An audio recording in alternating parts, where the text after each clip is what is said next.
And the recent announcement of an approved hike in Telecoms tariff by the federal government has sparked, as you would expect, intense agitation from the masses. Over the years, Nigeria's telecom subscribers have had to endure poor networks and very lousy internet access from most of the telecoms providers. I am delighted to have the Minister of Communications and Digital Economy, Bosun Tijani. He joins us now on Prime Time. Bosun, glad to have you join us. Thank you so much. Pleasure to be here. Yeah, in approving, you heard what I read, but in approving tariff a hike for telecoms operators, NCC says it will favor or advantage both the operators and the subscribers. What the man or woman listening outside there is how? How? No, I think the how is very straightforward. In all fairness, these businesses have been agitating actually for years now. That is a need for them to increase tariff.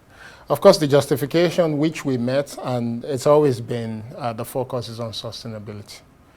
We are all aware of inflation globally, not just in Nigeria. The cost of doing business, how much you pay for diesel. For instance, or salaries, the cost of running your office. I think things have gone up significantly over the years. And the argument is that these services can be kept to the quality that it should be, even though our people continuously demand for better quality. The experience of what we do on internet or what we use connectivity for today has gone up significantly if you compare it to where we were probably 5, 6, 7 years ago. So for them to continue to be able to sustain their businesses on one hand, but also continue to invest in the infrastructure that is required to deliver the service that we are demanding from them, will require that their businesses are profitable. That's the claim they are making. They have their investors. These businesses must be profitable. They must be sustainable. But on the side of the government, the biggest challenge is that the role of connectivity in society has changed significantly. You know, we went through full liberalization of the sector in 1999, and what I keep saying to people is, if you look at the GDP of Nigeria, it's actually grown significantly because of the role of connectivity. You know, you and I are old enough to remember the days when only a few households had access to telephony. Yeah. But you can imagine today what it would look like for any business, whether it's a small business, medium-sized or large business, not to have access to telephone. Imagine what it would look like today for banking services, for internet not to be available, or imagine what communications between individuals will look like, businesses, families, you know. So these things are now the core to the prosperity of any group of people or society. The core of productivity lies in digital technologies, lies in connectivity. So the challenge that we have is understanding how critical telecommunication services are to our people, ensuring that we don't encourage a process that will make it inaccessible by many, but at the same time, ensuring that the businesses that are critical to the growth of our economy on one hand, on the second hand, they employ about 15,000 people directly, over 500,000 people participate in that sector. We don't want that sector to die. So how much can we allow them increase so that they can become sustainable, but at the same time without inflicting serious pain on our people? And this has been what we've had to juggle. And you know, that's where the argument for the average Nigerian who is going through a hell of a time through several increases in prices, the PMS, the tariff, the food prices. So the question is, if the NCC or the minister government is speaking for the operators, who is there speaking for the Nigerian out there, even the SME people who, the workers who their salaries have remained So we're actually, base. We're actually not speaking for them. So what we are doing is ensuring that the role of government is to protect the citizens. That's what I mean. And citizens, you see them in two forms. Citizens are the individuals who live, but also corporate citizens as well. A way in which we provide jobs, we get taxation to run the economy and all of those things. It's also ensuring that sustainable businesses exist. And to what I was explaining earlier, it will be even more dangerous if our people are left behind within the digital economy, which means if our people don't have access to meaningful connectivity. And what this government has done, which has been extensively documented, is out there, is to look at the situation and say, for where we want our people to be, which is 25 Mbps minimum if you live in an urban area, and 10 Mbps minimum if you live in a rural area. We want to reach nearly all Nigerians wherever they are.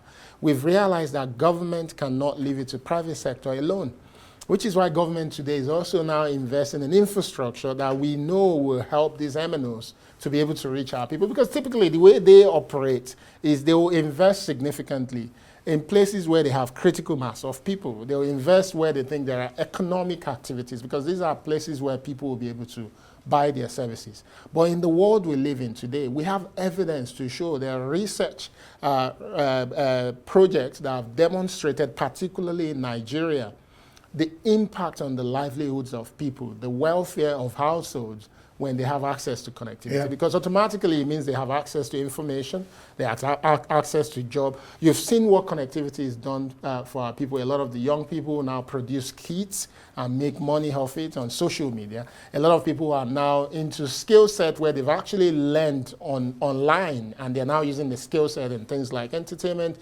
photography, things like producing graphics content. Most of these people benefit from a strong digital economy that is backed by the right infrastructure. So what we're not doing is to leave these people in the hands of the MNOs. Government wants to invest significantly to ensure that every part of Nigeria can be covered, which is why I've spent significant amount of time in raising funding for the 90,000 kilometers of fiber optic network. We've been talking about this. It's the only way we can cover Nigeria. If we leave it to private sector, we've done so for many years. They've probably done about 35, 40,000 kilometers. Nigeria needs 120,000 kilometers of fiber optic cable to be able to cover the core part of it so that we can reach everybody. We don't have that today, but government is now stepping in. The World Bank is supporting us. AFDB is supporting us. IFC is also interested. You say you've done 90 as yet? No, that's what we want to invest in. Okay. The country has about 35,000 to 45,000, but we need to be at around 120,000 kilometers. So government is investing in the remaining 90. All right, well, according to you, the range you're looking at is between 30 to 60% affordable for Nigerians and for telcos to make money and then to stay afloat. Yeah. Some are arguing that NCC should be left to do their job. The government and its minister should be left. The minister should not interfere with NCC. I don't know. The society, unfortunately, doesn't run that way. The role of ministers is to supervise the regulators, on one hand. But also, you need to bear in mind that our job is to create a balance in society. We have to cater for our people. I think people don't understand the significance of this ministry. Right? There's absolutely no country in the world today that can be prosperous without its digital economy. Yeah. And we must understand that this is not just about money making for businesses, but also ensuring that our people have access, meaningful access to this thing that is now almost the source of life in a way. It's not God, but it's almost the source of life. Because if we, I always tell people, if we run an experiment and we say, let's take everyone's phone from them for the next 24 hours or take off the internet, just imagine what's darkness. It's going to be darkness. So government must ensure that businesses don't just look at this as an opportunity for gains only. This is a critical set of services that we must protect. And that's why we've stepped in. That's why the work we are doing is ensuring that the businesses stay afloat, but at the same time, that the country is supporting the ordinary Nigerians to ensure that they can continue to have access to this service. And one thing you're going to see from both the ministry and the regulator, NCC, over the coming months is strong focus on the quality of experience. We're shifting the conversation from the quality of service that you get to quality of experience, which means when you buy these services, are you getting the quality you should get? Is the customer service up to what it should be, right? And are we getting the right updates from all the people who participate in the value chain on the state of the sector? You will remember that the president, sometimes last year, actually declared all telecommunications infrastructure as critical national infrastructure, just to protect them from vandalism so that we can ensure that the quality is where it should be. NCC last week signed an agreement with the Consumer Protection Commission, just to ensure that, again, they can work together to protect our people as this tariff is about to go up, that we can enforce and put strong focus on the quality of experience. Very important, because, I mean, you said you have assured that there will be improved source delivery. You know, that's where, because I was discussing with Sunday a while ago, and I told him, even with the tariffs on electricity, it looks like my electricity consumption has gone down. So, I mean, that's what Nigerians want to know, the assurance. But that's by the way. In 2018, we had a roadmap. Government is very much interested in developing the ICT sector. So, a roadmap for 3 years, you know, 6 years on. You're also talking about another roadmap. What has happened to that roadmap? So let me learn. What has happened to that one? And then yours that you're talking about is hinged on what you call 5 key economic pillars. So what has happened to that? And then what are the 5 key economic pillars you're talking about in your own roadmap now? Actually, our sector is one that is extremely progressive. So if you look at the roadmap that you were talking about, there were certain things that were laid out. Even the broadband plan that we are now taking on to build on, to deliver on, came out of that plan. A number of projects that we've seen that led to the growth of the sector. And people need to understand this. This is one sector that Nigeria has been extremely progressive around over the years. I mentioned since full liberalization. Our telecommunications sector is the largest on the African continent, the largest. That's the largest. Of course, the population is there, but also the development. When you look at the amount of investment that has gone into telecommunications, Nigeria is the highest. The second thing is, if you look at our startup ecosystem, right, which is the local companies building digital solutions. About 15 years ago, Nigeria was not rated amongst the top 10 countries in Africa. Today, Nigeria is anywhere between 1 and 2. Or two in terms of investment to technology startups. We've seen a lot of financial technology companies that have been built in. So we've made significant progress. Within that short space of time, this sector contributes anywhere between 16 to 18% to our GDP. I was going to come to No, it's the third largest. So what we are building on is taking everything that has been done, looking at what's happening in society, looking at the advancement in technology and saying, what more should we be doing? Which is why we came up with that strategic blueprint that we say we have to aggressively deepen the digital backbone for Nigeria. That's one thing that we're accelerating. The second one is talent. That for Nigeria to meaningfully apply technology, we need a good pool of talent that can help us build it. Which is why we're doing the 3MTT program, which is training 3 million technical talent. And the third thing is that many people will not know that there's no single piece of legislation that actually guides the digital economy in Nigeria. So today, we've started the process of formulating the Digital Economy and E-Governance Bill, which has gone through the first reading at the National Assembly. This is the first bill in the history of Nigeria that is going to all the states in Nigeria and FCT and engaging people to get feedback. We expect that we'll complete our process before the end of February, and then the process will continue again at the National Assembly with the hope that by Q2, this bill can be passed. So what we're doing, and I want people to pay attention to it because I communicate extensively. Extensively. I'm probably the first minister in the history of Nigeria that gives a weekly updates and weekly report on its own activity. This is a fact. It's all over social media. We do this regularly. We want people to follow our effort because we know the president is extremely keen on driving Nigeria's economy to become that $1 trillion economy, which is possible. We did discuss about it. It's possible. This is the only way we can actually create the jobs to meet the needs of our people. The president is very aware that this is a country that is adding 5 million new people every year.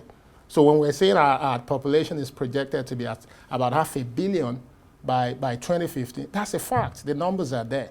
But for us to truly serve these people, we must grow an economy that can offer good job opportunities for the young people, but also ensure that the infrastructure to back that development is there. And that's what President Bola Ahmed Tinubu is all about. All right. ICT remains one of the top sources of FDI, foreign direct investment, into the country. Yet, funding in this area is minimal.